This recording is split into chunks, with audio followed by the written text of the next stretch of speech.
খুশির বাক্য রাসূল সাল্লাল্লাহু আলাইহি সাল্লাম বলেন, আব্দুল্লাহ ইবনে আব্বাস রাদিয়াল্লাহু তাআলা আনহু বলেন, কানান নবী সাল্লাল্লাহু আলাইহি সাল্লাম ইযা কামানা লিত-তাহাজ্জুদ, যখন আল্লাহ রাসূল তাহাজ্জুদ সালাতের জন্য রাতে উঠতেন তখন তিনি বলতেন, আল্লাহুম্মা লাকাল হামদ, হে আল্লাহ প্রশংসা তোমার, আনতা কাইয়্যুমুস সামাওয়াতি ওয়াল আরদ ওয়া মান ফিহিন্না, তুমি আকাশ এবং জমিন, আকাশ জমিনের মধ্যে যা কিছু আছে সব কিছুর প্রতিষ্ঠাতা তুমি।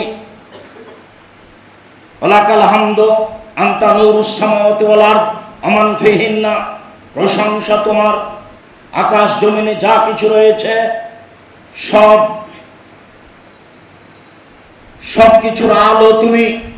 ওয়ালাকাল হামদ আনতা মালিকুস সামাওয়াতি ওয়াল আরদ, প্রশংসা তোমার, আকাশ জমিন এবং আকাশ জমিনে যা কিছু রয়েছে তার মালিক তুমি। ওয়ালাকাল হামদ, প্রশংসা তোমার। ওয়াদাকাল হক, তোমার ওয়াদা সত্য। ওয়া লিকাউকা হাক্কুন, তোমার সাক্ষাৎ সত্য। ওয়া কাওলুকা হাক্কুন, তোমার বাণী কোরআন সত্য। ওয়াল জান্নাতু হাক্কুন, জান্নাত সত্য। ওয়ান নারু হাক্কুন, জাহান্নাম সত্য। ওয়ান নাবিয়ুনা হাক্কুন, নবীগণ সত্য।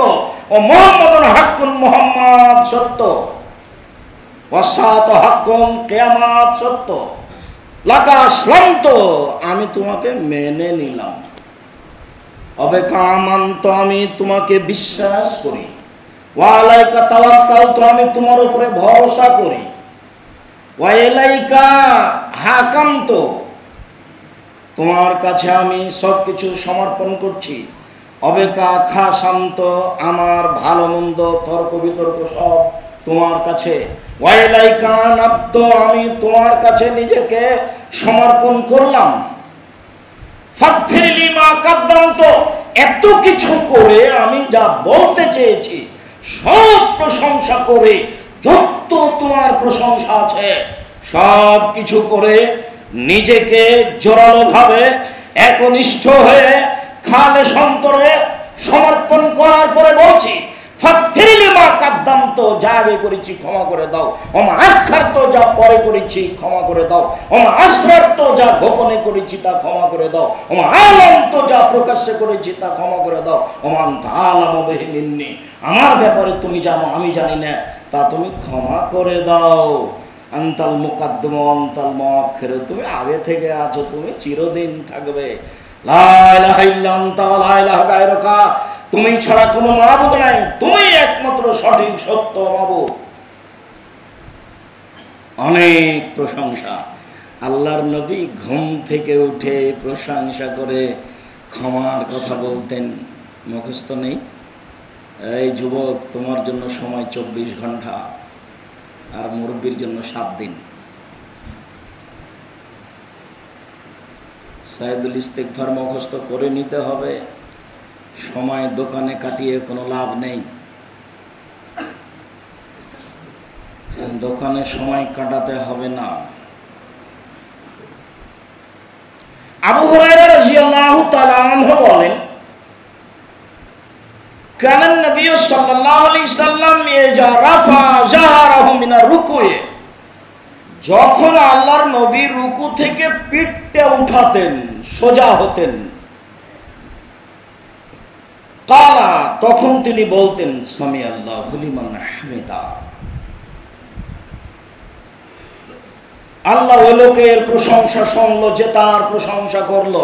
মিলাস সামাওয়াতে, আকাশ পরিমাণ প্রশংসা, মিলাল আরজ, জমিন পরিমাণ প্রশংসা, মিলামা শাইতা মিন শাইইন বাদো, এরপরে তুমি যত চাও তত তোমার প্রশংসা। আবু সাঈদ খুদরি রাদিয়াল্লাহু তাআলা আনহু বলেন, রাসূল সাল্লাল্লাহু আলাইহি ওয়াসাল্লাম যখন রুকু থেকে উঠতেন তখন বলতেন,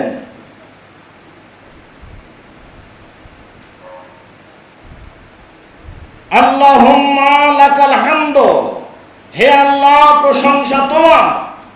মিলাস সামাওয়াতে, আকাশ পরিমাণ প্রশংসা, মিলাল আরজ, জমিন পরিমাণ প্রশংসা, মিলামা শেতা মিন শাইন বাদ, এর পরে যত তুমি চাও তত তোমার প্রশংসা। আহলা সানাই ওয়াল মাজদ, প্রশংসা ও মর্যাদার অধিকারী তুমি। ওয়াহাক্কু মা কালাল আব্দ, বান্দা তোমার ব্যাপারে যা বলেছে তুমি তো তার হকদার। বান্দা তোমার ব্যাপারে যত প্রশংসা করেছে তুমি তো সেই প্রশংসার হকদার। অকুল্লুনা লাকা আব্দুন, আমরা সবাই তোমার দাস। তোমার প্রশংসা করেছি আমরা সবাই তোমার দাস, তোমার প্রশংসা করেছি আমরা সবাই তোমার দাস। আল্লাহুম্মা লামানিয়া লিমা আতাইতা ওয়ালা মুতিয়া লিমা মানাতা, হে আল্লাহ তুমি যাকে যা দিবে তাকেও ঠেকাতে পারে না, তুমি যাকে যা দেবে না তাকে কেউ দিতে পারে না। এই বাক্যটা মনে রাখবেন, তাহলে মনে শান্তি পাবেন। কেউ হিংসা করে আপনার কোনো কিছু ঠেকাতে পারবে না। আমি নিজে যখন দেখি অনেক মানুষকে, তখন আমার মনে হয় যে মনে হচ্ছে যে লোকটা জামিয়া সালাফের বিরুদ্ধে কাজ করছে, তো মনে হচ্ছে যে এতে অনেক নেকি হবে। তার মানে লোকটা যত কষ্ট করে হজ মনে হয় করলে অত কষ্ট হবে না। হজের দিনে একদিন অনেক কাজ করা লাগে, যেদিন পাথর মারা লাগে, সেদিন আপনার গরু জবাই করা লাগে, সেদিন মাথার চুল নেড়ে করা লাগে, সেদিন আপনার কাবা ঘর তফ করা লাগে, সাফা মরো সাই করা লাগে, সেদিন আবার মিনা ফেরত যাওয়া লাগে, অনেক কাজ, খুব কষ্ট হয়। তা আমার মনে হচ্ছে যে এ লোক তার চেয়ে বেশি কষ্ট করে। একজন রাখাল মানুষ, জমি চাষি, জমির চাষ করে যত কষ্ট করে, লোকটাকে দেখে মনে হয় যে একটু যদি ক্ষতি করতে পারে জামিয়া সালাফের, তাহলে সে যে কত লাভবান হবে, তার চেষ্টা দেখে অবাক হতে হয়, অবাক হতে হয়। এই বাক্য মনে রাখবেন, তাহলে নিজেকে শান্তি দিতে সান্ত্বনা পাবেন, আপনার অন্তর তৃপ্তি শান্তি পাবে। মানুষ হিংসা করে কোনো কিছু করতে পারে না। আল্লাহুম্মা লামানিয়া লিমা আতাইতা, হে আল্লাহ তুমি যা দিবে তাকে কেউ ঠেকাতে পারে না। ওয়ালা মুতিয়া লিমা মানাতা, আর তুমি যা দিবে না তাকেও দিতে পারে না। আজকে জামিয়া সালাফে ডাঙ্গিপাড়া কবা রাজশাহীতে যারা ছাত্র ভর্তি হবে আর যারা তার সাথে এসেছে, অনুমান করা যাচ্ছে 7 থেকে 8 হাজার হতে পারে। তো যারা ঠেকানোর চেষ্টা করছে তাদের এখন কি হবে? এটা হলো যারা রাস্তা বন্ধ করে রেখে দিয়েছে 3 দিন, সেই প্রতিষ্ঠান প্রায় 20 বিঘা জমির উপর অবস্থিত, এদেশে সবচেয়ে বড় প্রতিষ্ঠান।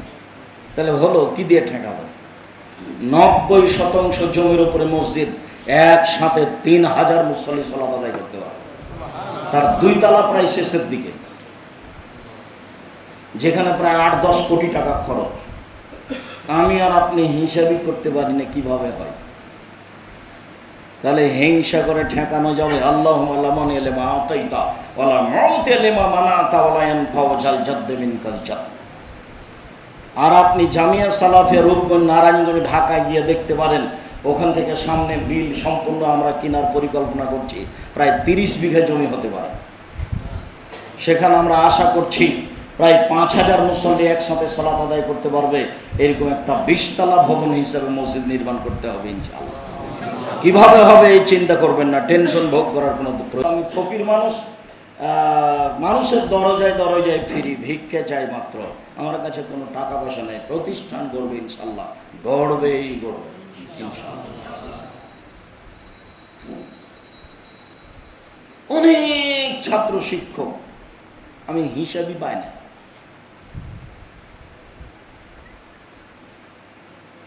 অনেক ছাত্রী শিক্ষিকা, অনেক বেতন। এখন তো দেখছি অনেক বেতন, 18-20 লাখ টাকা গেলে বেতন।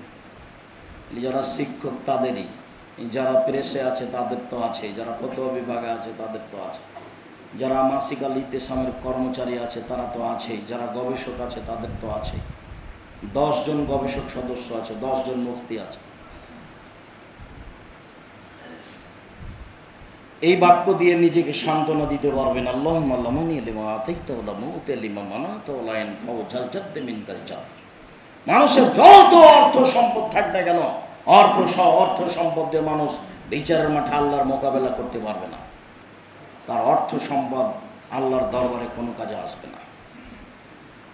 আউফ ইবনে মালিক রাদিয়াল্লাহু তাআলা আনহু বলেন, সাল্লাইতু মা রাসূলিল্লাহ সাল্লাল্লাহু আলাইহি সাল্লাম, একদা আমি আল্লাহ রাসূলের সাথে সালাত আদায় করলাম।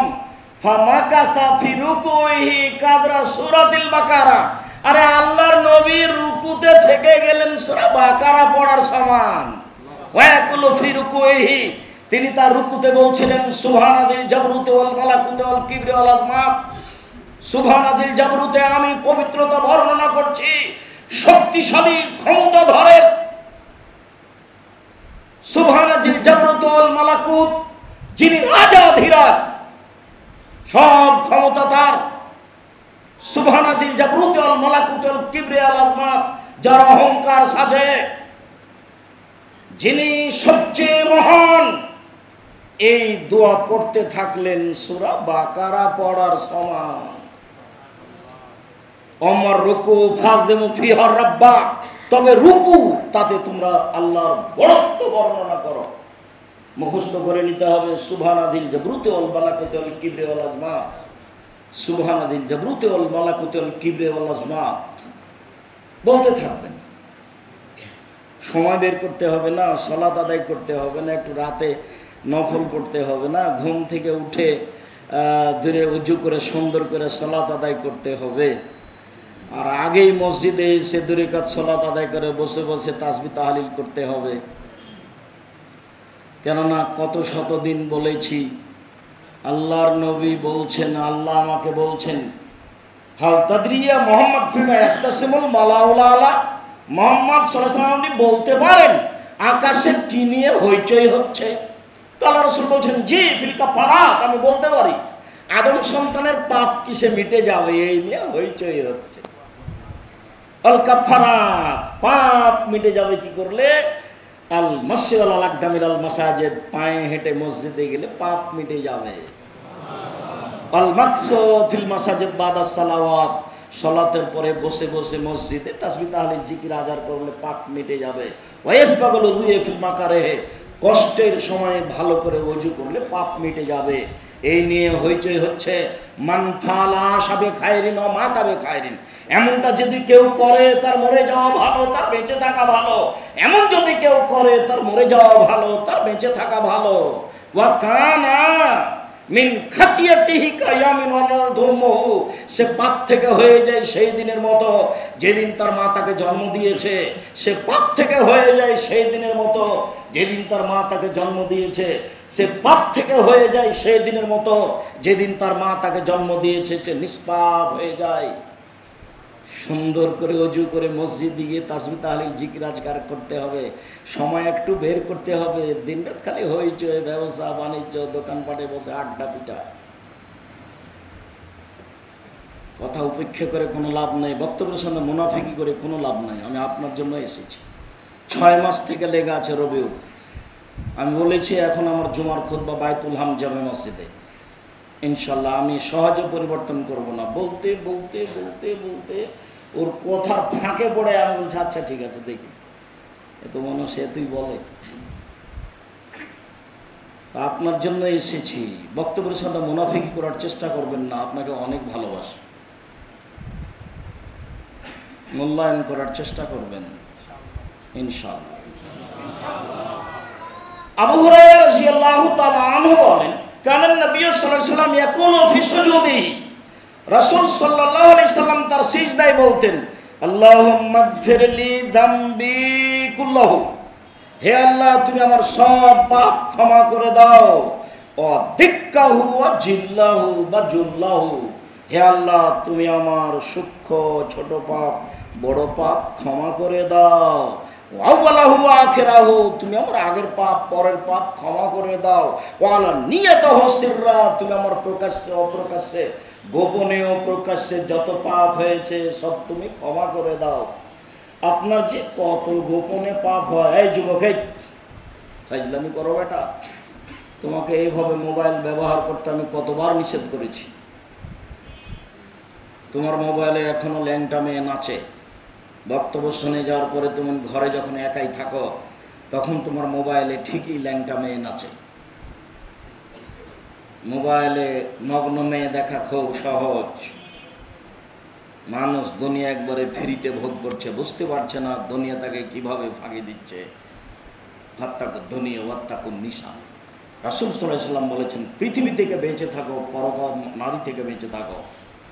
পৃথিবী আধুনিক অত্যাধুনিক যন্ত্র আপনার সব কথা ও কর্ম ধরে রেখেছে।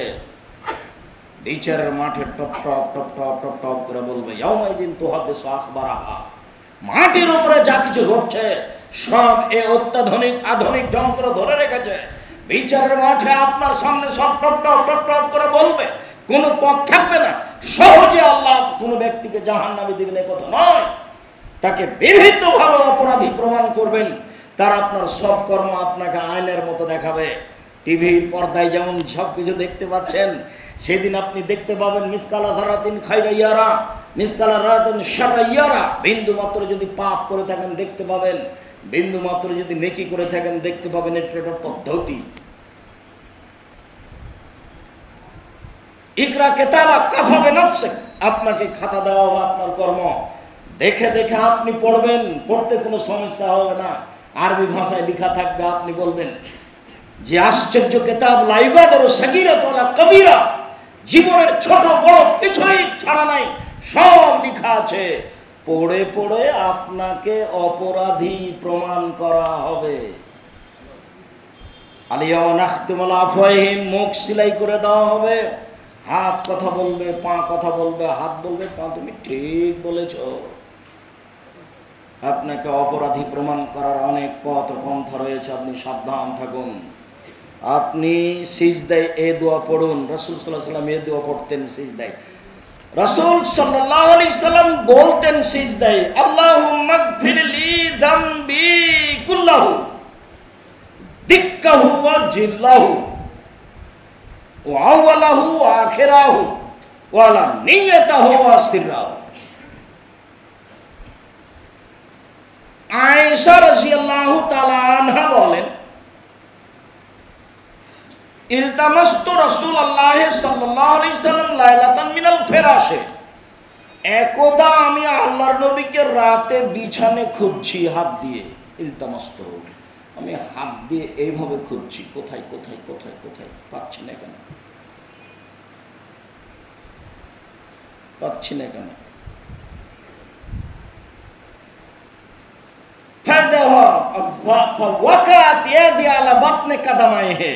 আমি যখন এইভাবে বিছানা থেকে খুঁজছিলাম তখন দেখলাম আমার হাতখান তার দুই পায়ের তালুর উপরে গিয়ে পড়েছে। আল্লাহ বাতনে কাদামায় হে, পায়ের পেট কোনটা বলেন তো দেখি, পায়ের পেট কোনটা, পায়ের তালুটা নিচেটা। আমার হাতটা রাসূলের দুই পায়ের তালুর উপরে গিয়ে পড়েছে। ওয়া ফিল মসজিদ, এমত অবস্থায় তিনি সিজদায় আছেন, নইলে এমত অবস্থায় তিনি মসজিদে আছেন, এমত অবস্থায় তিনি সিজদায় আছেন। অহমান সুবাতানে, পা দুটি খাড়া হয়ে আছে। এই হাদিসের ভিত্তিতে বলা হয়েছে যে সিজদায় পা দুটি জমা হয়ে থাকবে। আমার হাতখান রাসূলের দুই পায়ের পেটের উপরে গিয়ে পড়ল, তো একটা হাত পা যদি এইভাবে ফাঁক হয়ে থাকে সিজদার সময়, তাহলে একখান হাত দুই পায়ের পেটের উপরে পড়বে? পা যদি জমা হয়ে থাকে তাহলে একখান হাত দুই পায়ের পেটের উপরে পড়তে পারে। দেখি পা দুটি খাড়া হয়ে আছে, ওহ মানসুবাতানে, পা দুটি খাড়া হয়ে আছে। ও ইয়াকুলু, তিনি বলছেন,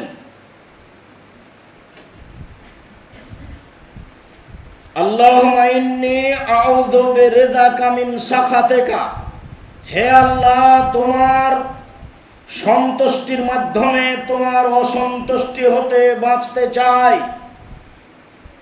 অবে মুআফাতিকা মিন উকুবাতিকা, তোমার ক্ষমার মাধ্যমে তোমার শাস্তি হতে বাঁচতে চাই। আউযু বিকা মিনকা, তোমার অনিষ্ট কল্যাণ হতে তোমার কাছে আশ্রয় চাই। আউযু বিকা মিনকা লা উহসি সানান আলাইকা, লা উহসি সানান আলাইকা, তুমি যত তোমার প্রশংসা করেছ তা আমি হিসাবে আনতে পারি না। লা উহসি সানান আলাইকা আনতা কামা আসনাইতা আলা নাফসিক, তুমি তো ওই প্রশংসার মালিক, তুমি নিজে যা করেছ। তুমি তো ওই প্রশংসার মালিক, তুমি নিজে যা করেছ। তুমি তো নিজের জন্য বলেছ আলহামদুলিল্লাহ রাব্বিল আলামিন, তুমি তো নিজের জন্য বলেছ আলহামদুলিল্লাহ, সেটাই তোমার। আমি আর কি বলবো? মিলাস সামাওয়াতি ওয়াল আরদ, আকাশ জমিন তোমার প্রশংসা। তুমি নিজের যা জন্য বলেছ সেটাই তোমার প্রশংসা। আয়েশা রাদিয়াল্লাহু তাআলা আনহা বলেন, মুসলিম, আল্লাহর নবী সিজদায় পড়ে এই দোয়া পড়ছিলেন, মুখস্থ আছে তো? জি, আল্লাহুম্মা ইন্নী আউযু বিরিজাকা মিন সাখাতিকা ওয়া বিমুআফাতিকা মিন উকুবাতিকা ওয়া আউযু বিকা মিনকা লা উসি সানান আলাইকা আনতা কামা আসনাইতা আলা নাফসিক।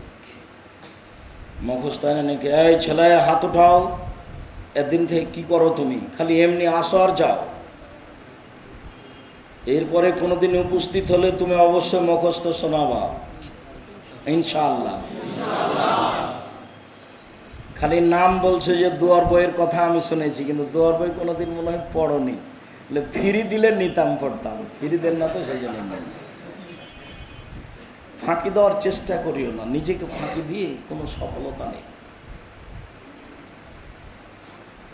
আবু হুরায়রা রাদিয়াল্লাহু তাআলা আনহু বলেন, রাসূল সাল্লাল্লাহু আলাইহি ওয়াসাল্লাম বলেছেন, কারা ইবনু আদম সাজদা, আদমের ছেলে মেয়ে সূরা সাজদা পড়লো, কোরআন মাজিদের সিজদার আয়াতগুলি পড়লো, ফাসাজাদা, তারপর আদমের ছেলে মেয়ে সিজদা করলো। ইতাজালা শয়তান ইয়াবকি, তখন শয়তান কাঁদতে কাঁদতে কাঁদতে কাঁদতে পৃথক হয়ে গেল, একটু দূরে চলে গেল, আর বলতে লাগলো, উমেরা ইবনে আদম লে ইবনে আদম বিশ্বযুদ্ধে ফাসাজাদা ফালাহুল জান্নাহ, আদমের ছেলে মেয়েকে আদমকে সিজদা করতে বলা হয়েছিল, আদমকে সিজদা করতে বলা হয়েছিল, আদমের ছেলে মেয়েকে তারা সিজদা করেছে, তাদের জন্য জান্নাত হয়েছে। ফেরেশতাকে আদমকে সিজদা করতে বলা হয়েছিল, ফেরেশতা আদমকে সিজদা করেছে, তাদের জন্য জান্নাত হয়েছে। আদমের ছেলেমেয়েরা সিজদা করে, তাদের জন্য জান্নাত হয়েছে। ও উমিরতু লিসজুদে, আমাকে সিজদা করার আদেশ করা হয়েছিল, ফাবাইতু, আমি নাকচ করে দিয়েছি। ফালিয়ান্নার, এই জন্য আমার জন্য জাহান্নাম। যখন আপনি সিজদা করেন তখনও ছিটকে ওইদিকে চলে যায়, আর একেবারে ধুলাবালি মাখে, আর বলে, আহারে, ওরে আমার আফসোস, ইয়া ওয়াইলাতি, ওরে আমার আফসোস, ওরে আমার দুঃখ, আমার কি হলো? আমাকে সিজদা করতে বলা হয়েছিল, আমি সিজদা করিনি, আমার জন্য জাহান্নাম।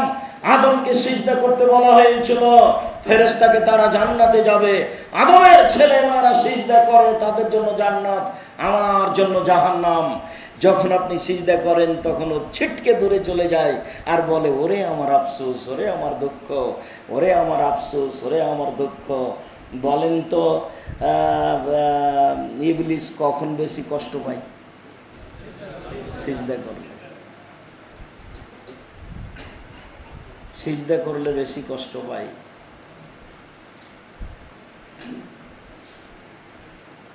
রবি ইবনে কুরাইব রাদিয়াল্লাহু তাআলা আনহু বলেন, আবি তোমা রাসূলুল্লাহ সাল্লাল্লাহু আলাইহি সাল্লাম, কুনতু মা রাসূলুল্লাহ সাল্লাল্লাহু আলাইহি সাল্লাম লাইলাতান, একদা আমি রাসূলের সাথে রাতে ছিলাম, এক জায়গায় আমি রাত অতিবাহিত করছিলাম। ফাআতাইতু বিওয়াদুইহি ওয়া হাজাতিহি, আমি রাসূলের কাছে তার ওযুর পানি এবং তার প্রয়োজনীয় জিনিস নিয়ে আসলাম, তার মানে মেশক আর পানি নিয়ে এসেছি। তো আমাকে বলছেন, সাল্লি, আমার কাছে কিছু চাও। কি চাইবা? চাও। সাল্লি, আমার কাছে কিছু চাও। তখন উনি বলছেন যে, আসআলুকা মুরাফাকাতাকা ফিল জান্নাহ, আপনার সাথে জান্নাতে থাকতে চাই। তখন আল্লাহ রাসূল বলছেন, আওয়া গায়রা জালিক, না না না না, এটা না, অন্য কিছু চাও। এটা নয়, অন্য কিছু চাও। হুয়া দাকা, ওটাই চাই। সাহাবী বলছেন, না, এটাই চাই। তখন আল্লাহ রাসূল বলছেন যে, আইন্নি বিকাসরাতিস সুজুদ, এমনি হবে না, তাহলে বেশি বেশি নফল সালাত আদায় করতে হবে, সিজদা করতে হবে, বেশি নফল সালাত আদায় করতে হবে, তাহলে আমার সাথে জান্নাতে থাকা সহজ। রুকু সিজদা। শাকিক রাদিয়াল্লাহু তাআলা আনহু বলেন, ইন্না হুযাইফা রাদিয়াল্লাহু তাআলা আনহু রাআ রাজুলান লাম ইউতিম্মু রুকুহা আলা সুজুদাহু। একজন লোক সালাত আদায় করলো, কিন্তু সে রুকু সিজদা ঠিক মতো আদায় করলো না, ভালোভাবে রুকু সিজদা করলো না। ফালাম্মা কাজা সালাতাহু দাহু, যখন তিনি সালাত শেষ করলেন, হুযাইফা ইবনুল ইয়ামান, খুব বিশিষ্ট সাহাবী, যা চেহারার দিকে তাকানো যায় না, ভিতরে ভীতি চলে আসে, যিনি ভবিষ্যৎবাণী সম্পর্কে প্রায় হাদিস বর্ণনা করেন। হুযাইফা ইবনুল ইয়ামান রাদিয়াল্লাহু তাআলা আনহু একটা লোককে সালাত আদায় করতে দেখলেন, যে লোকটি রুকু সিজদা ভালোভাবে আদায় করলো না। আল্লাহ হুযাইফা রাদিয়াল্লাহু তাআলা আনহু তাকে ডাকলেন, ডেকে বললেন, মা সাল্লাইতা, তুমি সালাত আদায় করোনি, তোমার সালাত হয়নি। শাকিক রাদিয়াল্লাহু তাআলা আনহু বলেন, আহসিবহু, আমি মনে করছি যে হুযাইফা রাদিয়াল্লাহু তাআলা এই কথা বললেন, ওয়ালা মুত্তা গায়রিল ফিতরাত আল্লি ফাতারা মুহাম্মাদান। এই শোনো, তুমি যদি এখন মারা যাও তাহলে ওই আদর্শ স্বভাবের উপরে মারা যাবা, যে আদর্শ স্বভাবের উপরে মুহাম্মদ সাল্লাল্লাহু আলাইহি সাল্লামের জন্ম হয়নি। তার মানে তুমি মুসলিম হয়ে মারা যাবে না, তোমার পরকাল গেছে। তার মানে রুকু সিজদা ঠিক না হলে সালাত হবে না, এই কথাই ঠিক। রুকু সিজদা ঠিক না হলে সালাত হবে না, এই কথাই ঠিক। আবু হুরায়রা রাদিয়াল্লাহু তাআলা আনহু বলেন, রাসূল সাল্লাল্লাহু আলাইহি ওয়াসাল্লাম বলেন, আসওয়ান নাসে সারাকাতান, সবচেয়ে খারাপ চোর আল্লাযী ইয়াসলুকু মিন সালাতিহি, যে সালাত চুরি করে, সবচেয়ে খারাপ চোর যে সালাত চুরি করে। তো কালু সাহাবীগণ বলেন, কাইফা ইয়াসলুকু মিন সালাতিহি, আল্লাহর নবী, মানুষ সালাত কিভাবে চুরি করতে পারে?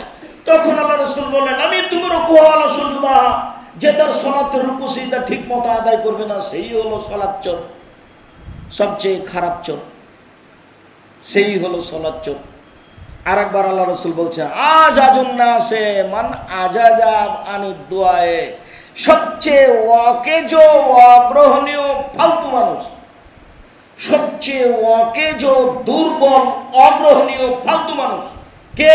যে দোয়া প্রার্থনায় দুর্বল, দোয়া প্রার্থনায় ওয়াকেজ, দোয়া প্রার্থনায় অলস, সবচেয়ে খারাপ মানুষ, সবচেয়ে অলস মানুষ, সবচেয়ে বেকার মানুষ, সবচেয়ে ফালতু মানুষ, সবচেয়ে ঘৃণিত মানুষ কে? যে দোয়াতে দুর্বল, বেশি বেশি দোয়া করতে। মানলাম ইয়াসআলিল্লাহ ইয়াদাব আলাইহি, যে আল্লাহর কাছে চায় না আল্লাহ তার উপরে অসন্তুষ্ট হন, যে আল্লাহর কাছে চায় না তার উপরে আল্লাহ অসন্তুষ্ট হন। আর আপনি 2-1 মাস 2-1 বছর চাওয়ার পরে যখন হয় না, তখন আপনি বলছেন যে দেখেছি হয় না, দেখেছি, খুব দেখেছি, কিন্তু হয় না। আর সেই তো অলস। তাই তো আল্লাহ রাসূল বললেন, খবরদার নয়, দোয়া করতে করতে ছেড়ে দেওয়া হবে না, ধৈর্যের পরিচয় দিতে হবে। ওয়াস্তাইনু বিস-সাবরি ওয়াস-সালাহ, তোমরা সালাত আদায় করো, সাহায্য চায়, আর ধৈর্যের পরিচয় দিয়ে সাহায্য চাও। কতদিনের কথা মনে আছে, রাসূল সাল্লাল্লাহু আলাইহি সাল্লাম সিজদায় গেলেন, তখন আবু জাহাল বলে, এই কে আছে শয়তান? যখন মুহাম্মদ সিজদায় যাবে তখন উটের ঘুড়িটা তার মাথায় চাপিয়ে দেবে, বলে আমি পারি, তো দিয়ে দাও। তো দিয়েছে। তখন ফাতেমা রাদিয়াল্লাহু তাআলা আনহাকে বলা হলো, তোমার আব্বার অবস্থা এই, তোমার আব্বা তো সিজদায় গেছেন, তখন তো মাথার উপরে ঘুড়ি চাপিয়ে দেওয়া হয়েছে। ফাতেমা রাদিয়াল্লাহু তাআলা আনহা আসলেন এবং ঘুড়িটাকে দূরে সরিয়ে দিলেন। তিনি তাদেরকে কিছু গালিয়ে দেওয়ার ইচ্ছা করলেন। আল্লাহ রাসূল সিজদা থেকে উঠে তাদের জন্য বদদোয়া করলেন, আল্লাহ তুমি শায়বাকে, উতবাকে, ওয়ালিদ ইবনে মুগিরাকে ধ্বংস করো। রাসূল সাল্লাল্লাহু আলাইহি সাল্লামের দোয়া কবুল হয়েছিল 12 বছর পরে বদরের যুদ্ধে। তো অপদস্থ অবস্থায় আল্লাহ রাসূল বদদোয়া করলেন, সেই বদদোয়া কবুল হলো 12 বছর পরে। আর আপনি বললেন আমি বলেছি আর হয় না। খবরদার, ধৈর্যের পরিচয় দিবেন।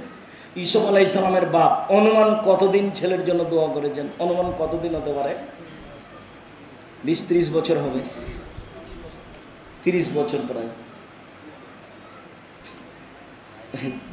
ইঁদারায় ফেলে দিয়ে এসে বলছে, দেখেন আব্বা, আপনি তো বিশ্বাস করবেন না, ওকে বাঘে ধরে নিয়েছে, আপনি তো আমাদেরকে বিশ্বাস করবেন। এ দেখেন, যে এ দেখেন, আপনি জামা কাপড় দেখেন, রক্ত লেগে আছে। জামা কাপড় ছিঁড়া ছিল না। তখন ইয়াকুব আলাইহিস সালাম বললেন, না না না, তোমরা এটা বানিয়ে নিয়েছো, আমি ধৈর্য ধারণ করি। ধৈর্য ধারণ করে ছেলের জন্য দোয়া করতে লাগলেন। কতদিন পুকুরে থাকলেন, কতদিন মানুষের বাড়িতে কাজ করলেন, কতদিন বিক্রি হয়ে যে তিনি ওই বাদশার বাড়িতে থাকলেন। নবী মানুষ, এই জন্য আল্লাহ রাসূল বড় মানুষের বাড়িতে জীবিকা নির্বাহের পথ করে দিয়েছে। নবী মানুষ মূসা আলাইহিস সালাম এই জন্য পৃথিবীর সবচেয়ে ধনী মানুষের বাড়িতে, দেশের রাজার বাড়িতে কি করে দিয়েছেন? জীবিকা নির্বাহের পথ করে দিয়েছেন। দেখো বেটা আল্লাহর ক্ষমতা। নবী মানুষ এই জন্য কূপ থেকে ইদারা থেকে উঠে রাজার বাড়িতে দিয়ে দিয়েছেন, বলে খাওয়ার থাকো। বললেন, এই শোনো, ভালো খেতে দিবা, ভালো থাকতে দিবা। তো ঈসা আলাইহিস সালাম ভালো খেতে লাগলেন, ভালো থাকতে লাগলেন।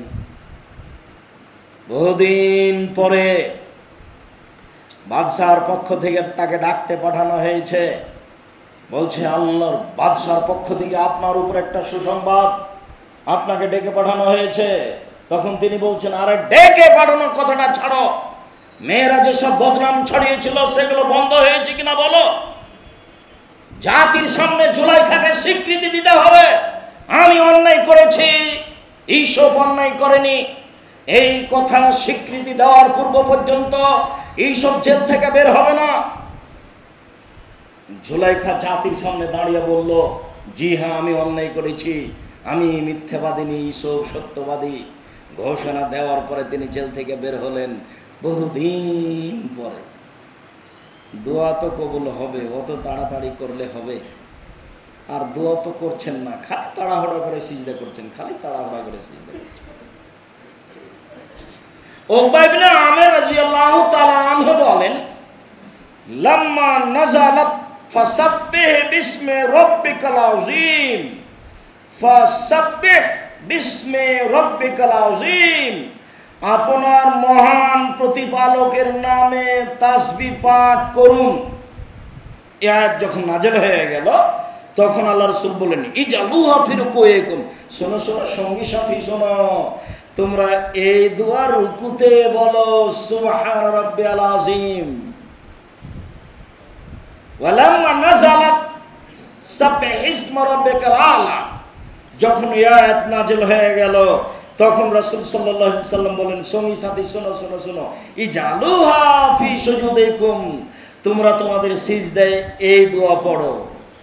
এখনো কয়বার, দুইবার, পাঁচবার, সাতবারের কোনো কথা নেই, তোমরা পড়ো। রুকুতে পড়ো সুবহান রাব্বিয়াল আযীম, আর সিজদায় পড়ো সুবহান রাব্বিয়াল আলা। হুযায়ফা রাদিয়াল্লাহু তাআলা আনহু বলেন, কুনতু সাল্লাইতু মা রাসূলিল্লাহি সাল্লাল্লাহু আলাইহি সাল্লাম, আমি একদা রাসূলের সাথে সালাত আদায় করছিলাম। ফাকালা ফি রুকুইহি সুবহান রাব্বিয়াল আযীম, তিনি তার রুকুতে বললেন সুবহান রাব্বিয়াল আযীম। ওয়াকালা ফি সুজুদিহি, তিনি তার সিজদায় বললেন সুবহান রাব্বিয়াল আলা। ওমা তাআলা আয়াতে রাহমাতিনিল্লাহ ওয়াকাফা ওয়া সালা, যখন তিনি রহমতের আয়াতের পাশে আসতেন তখন তিনি থেমে যেতেন, তারপরে আল্লাহর কাছে চাইতেন। রহমতের কথা আসলে তিনি বলতেন,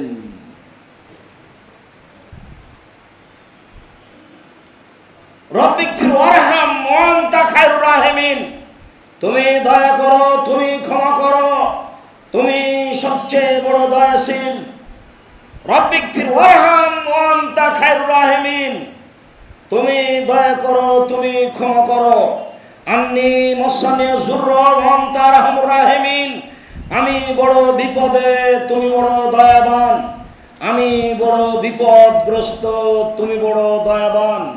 মা তাআলা আয়াত রাহমাতিনিল্লাহ ওয়াকাফা ওয়া সালা, যখনই তিনি রহমতের আয়াতের পাশে আসতেন, রহমতের আয়াতটা পড়তেন, তখন তিনি আল্লাহর কাছে রহমত চেয়ে নিতেন। ওমা তাআলা আয়াত আযাবিনিল্লাহ ওয়াকাফা ওয়া তাওয়াদা, আর যখনই তিনি শাস্তির আয়াতের পাশে আসতেন তখন তিনি আল্লাহর শাস্তি থেকে বাঁচতে চাইতেন। আল্লাহুম্মা ইন্নী আউযু বিকা মিন আযাবি জাহান্নাম ওয়া আউযু বিকা মিন আযাবিল কবর, হে আল্লাহ তোমার কাছে আমি জাহান্নামের শাস্তি থেকে বাঁচতে চাই, আল্লাহ তোমার নিকট আমি কবরের শাস্তি থেকে বাঁচতে চাই। এইভাবে বলে নিতে হবে, যা বোঝা যায়। তা আমরা তো এখন বুঝতেও পারি না কি পড়ছি, যার কারণে কিছু বলতে পারি না। কোরআন মাজিদ কিছু বুঝারও চেষ্টা করতে হবে, পড়ার যেমন চেষ্টা করতে হবে, বুঝারও তেমন চেষ্টা করতে হবে। সূরা ইখলাস একবার পড়লে, 3 বার পড়লে কি হবে? একবার কোরআন মাজিদ পড়ার সমান নেকি হবে। আজকে সকালে ফজরের সালাতের পরে কয়জন পড়েছেন হাত তুলে বলেন তো? জাযাকুমুল্লাহ খায়র, তবুও কম। এই বাকি যারা আছেন তারা একটু শরম করেন না কেন? ইনশাল্লাহ পড়বো, একবারে নগদ নাকি, খালি ব্যাগ ভরে নেন, একবারে ডালি ব্যাগ বস্তা ভরে নেন। কত যে দয়া, আপনাকে হিসেবে বোঝাতে পারি না কোরআন মাজিদ কত বড় বিশাল গ্রন্থ, বিশাল। সূরা ফাতিহা থেকে সূরা নাস পর্যন্ত কি যেমন তেমন ব্যাপার, 4টিখানি ব্যাপার, শুরু থেকে না শেষ পর্যন্ত পড়েই দেখেন একবার কত সময় লাগে। তাকে 3 বার পড়লে 1 মিনিটে একবার কোরআন মাজিদ খতম। তো নেকির তো অভাব নেই, পড়ে না কেউ। দেখেন এখানে কয়জন হাত উঠান? এই ছেলে, তুমি হাত উঠাতে পারো নি কেন? তোমার একটু শরম বোধ হয় না? তোমাকে আমি কতদিন বলেছি। এবার দেখে তোমার মনে আছে কিনা, কবরের শাস্তি হবে না কোন সূরা পড়লে? সূরা মুল, জাযাকুমুল্লাহ। এগুলো অভ্যাসই হয়ে যেতে হবে। এবারে শ্বাস যেমন এমনিতে আসে, শ্বাসের জন্য পরিকল্পনা করা লাগে? শ্বাসের জন্য কোনো পরিকল্পনা করা লাগে না। একবারে কিছু আমল মানে পরিকল্পনা করা লাগবে না, একবারে নীতির মধ্যে চলে আসতে হবে। এশার সালাত আদায় করে গিয়ে সূরা মুলটা পড়ে নিতে হবে। রাসূল সাল্লাল্লাহু আলাইহি সাল্লাম বলেছেন কবরের শাস্তি হবে না, জুমার দিনে মারা গেলে কবরের শাস্তি হবে না। যদি বুঝতে পারেন যে সব আয়াতগুলিতে শাস্তির ব্যাপার আছে, সেসব আয়াতগুলি পড়লে এসব কথা বলবেন। আয়েশা রাদিয়াল্লাহু তাআলা আনহা বলেন, রাসূল সাল্লাল্লাহু আলাইহি সাল্লাম যখন কোনো হিসাব নিকাশের জায়গাতে যেতেন তখন বলতেন, আল্লাহুম্মা হাসিবনি হিসাবান ইয়াসীরা, আল্লাহ তুমি আমার হিসাবকে সহজ করে দাও। তখন আয়েশা রাদিয়াল্লাহু তাআলা আনহা বলছেন, আল্লাহ রাসূল, মাল হিসাব ইয়াসীরা, আরে হালকা হিসাব কি, সহজ হিসাব কি? আল্লাহ রাসূল একটু বলেন তো সহজ হিসাব কি? দেখি আপনাকে আমি মাঝে মধ্যে কোরআন মাজিদ পড়তে পড়তে এই কথা বলতে দেখতে পাই। আমরা এই দোয়াকে সূরা, কোন সূরা? সূরা গাশিয়ার শেষে নিয়ে চলে গেছি, দিয়ে খাস করে দিয়েছি। যেখানে কোরআন মাজিদে হিসাব নিকাশের আলোচনা আছে সেখানে বলতে হবে, আল্লাহুম্মা হাসিবনি হিসাবান ইয়াসীরা, আল্লাহ তুমি আমার হিসাব নিকাশ সহজ করে দাও। তখন আয়েশা রাদিয়াল্লাহু তাআলা আনহা বলেন, আল্লাহ রাসূল সহজ হিসাব কি? তখন আল্লাহ রাসূল বলছেন, শোনো শোনো আয়েশা, শোনো শোনো, সহজ হিসাব হলো কারো আমল নামার দিকে আল্লাহ দেখলেন, সুমার যান, তারপর ওখান থেকে মুখটা সরিয়ে নিলেন। আচ্ছা, আপনার